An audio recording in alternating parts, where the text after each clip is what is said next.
Student, आज हम लोग हिंदी पढ़ेंगे। क्लास 5 का पाठ है 8 ननकू।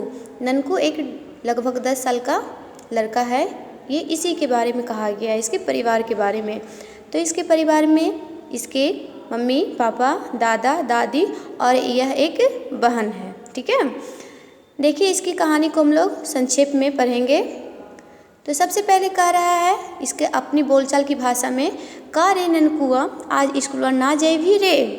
अम्मा ने पूछा, यानी कि माँ ने पूछा। ना मैया, माँ को यहाँ मैया कहा गया है। स्कूल तक नदी का पानी चढ़ अले है, ननकू ने चिल्लाकर कहा। ननकू का स्कूल तो गांव के सबसे निचले हिस्से में है, जहां हर साल सावन भादों में बाढ़ का पानी चढ़ जाता था। इसका स्कूल जो था वो नीचे थोड़ा था हिस्से में था, इसलिए हर साल सावन भादों में बाढ़ का पानी भर जाता था उसके स्कूल में, इसलिए स्कूल बंद रहता था।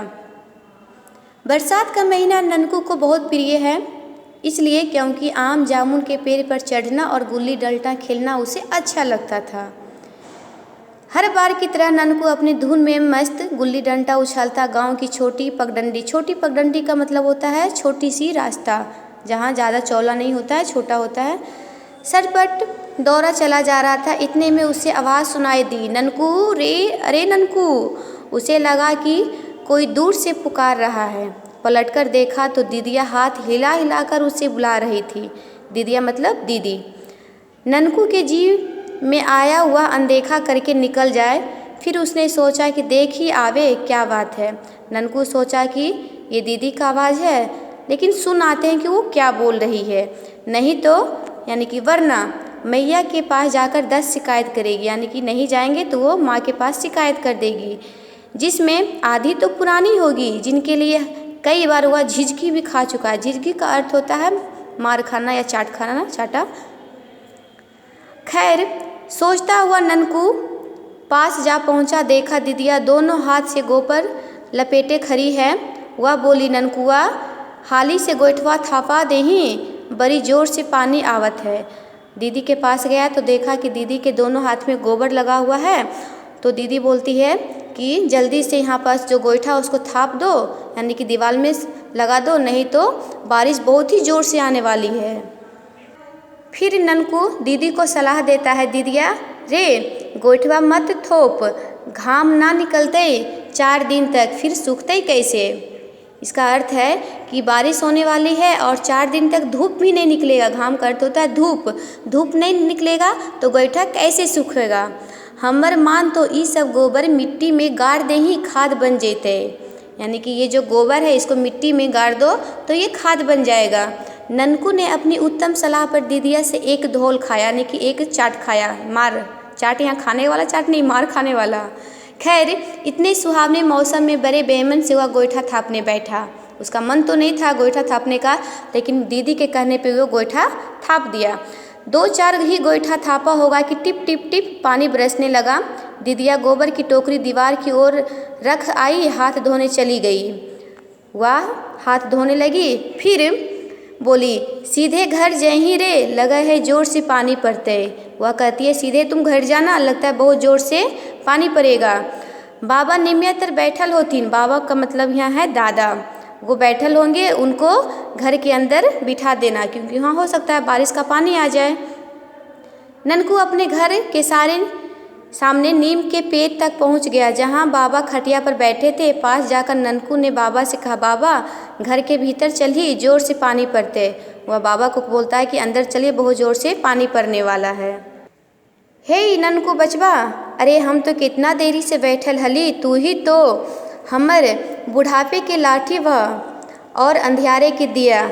हुलसकर बाबा ने उसे पकड़ लिया, यानी कि बाबा बोलते हैं ननकू को कि हम तो कितना देरी से यहाँ बैठल हैं और तू ही तो हमारे बुढ़ापे का लाठिया और अंधियारे का दिया। तो उसने बाबा को उठाकर पकड़कर घर के अंदर ले गया। उसके बाद बाबा जो है उनको कुछ दिनों से दिखाई नहीं दे रहा था। अम्मा कह रही थी कि आँखों में सफ़ेदी आ गई है, यानी कि आँख में कुछ आ गया है, इसीलिए घर के अंदर जाने में उनको दिक्कत हो रहा है। तो ननकू ने अपने बाबा को घर के अंदर पहुंचाया, थोड़ा सा मदद करके।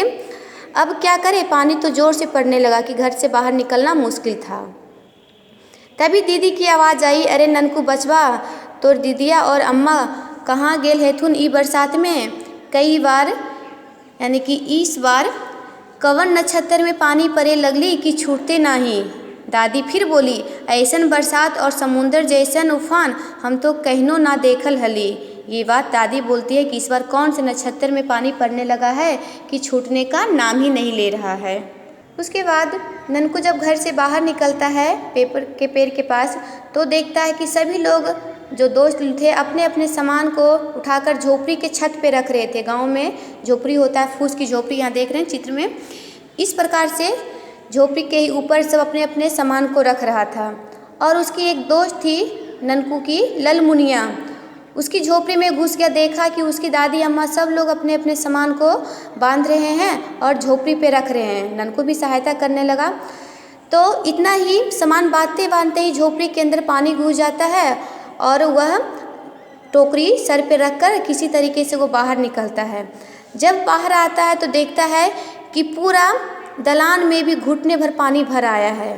पूरा सामान इधर से उधर है, कैसी तरीके से वो झोपड़ी के ऊपर में रख रहा है, लेकिन पूरा पानी भर आया है। बाबा खटिया पर परे परे चिल्ला रहे हैं, अम्मा दादी दीदिया कहाँ है, किसी को कुछ पता नहीं। तब ननकू ने झट टोकरी पानी में फेंका, बाबा की तरफ लपका और जल्दी से उनको खटिया से नीचे उतारा। बाबा बहुत घबराए हुए थे और वह ननकू से कहते हैं, हाली हाली कर रे बेटवा, चल शहर जाए वाला सड़क पर, यानी कि जल्दी से चलो जो शहर की तरफ जाता है सड़क, वहाँ पर हम लोग सेफ रहेंगे। ननकू दलान के दरवाजे तक आया, लेकिन यह क्या, उसे लगा कि गांव में नहीं नदी के बीच धार में खड़ा है। अब क्या करे, गांव का ही पता नहीं था। जब वह घर से बाहर निकलता है तो सारी जगह पानी ही पानी दिखाई दे रहा है, किसी के घर के छप्पर भी नहीं दिख रहा है, पानी उसकी छाती को छूने लगा। अब तो आंगन भर की कोठरी में भी जाना मुश्किल था। अब क्या करे, ननकू को रोना आने लगा। वो सोचा हम रो लेंगे, लेकिन वह नहीं रोया, क्योंकि अकेला होता तो शायद रो देता, लेकिन वह अकेला ही था। उसे लगा बाबा को बचाना जरूरी है। ठीक है।